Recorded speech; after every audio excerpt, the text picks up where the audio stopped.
Hello friends, जय जगन्नाथ। तो राति रे मो भाई मांडू कंगड़ा नहीं कि आसला तो राति हाँडी रे रखिदे कि शोई पड़ल। तो राति सारा आउ कौन निद हुए, खाली तो कंकड़ा सपन आउ सकाळु तरबर उठिकी कंकड़ा को गरम पानी पकईकी सिझे देलु। तो सिझे देला कंकड़ा सिझीगला कौन कला कंकड़ा नाली होगा।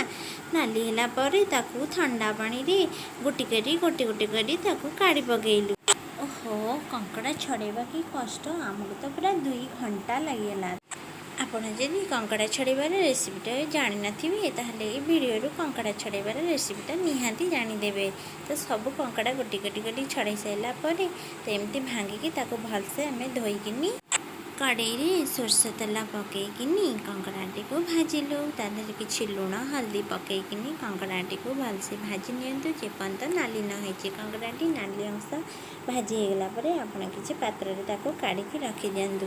तो मुझे आलू भाजी तो आपण जदि सारू थे निहाती ऐड करेंगे, कारण सारू पकेले बहुत ही टेस्टी लगी थाए।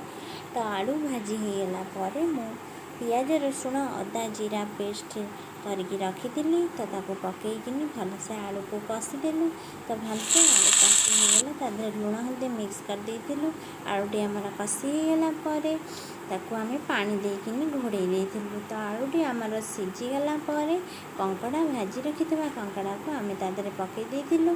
तो आमर ये कंकड़ा झोल रेडी होगला। तादेहरे किछि गरम मसला पकईदेलु। तो फ्रेंड्स, वीडियोटी भल लगी लाइक शेयर सब्सक्राइब करेंगे। रखुछि, जय जगन्नाथ।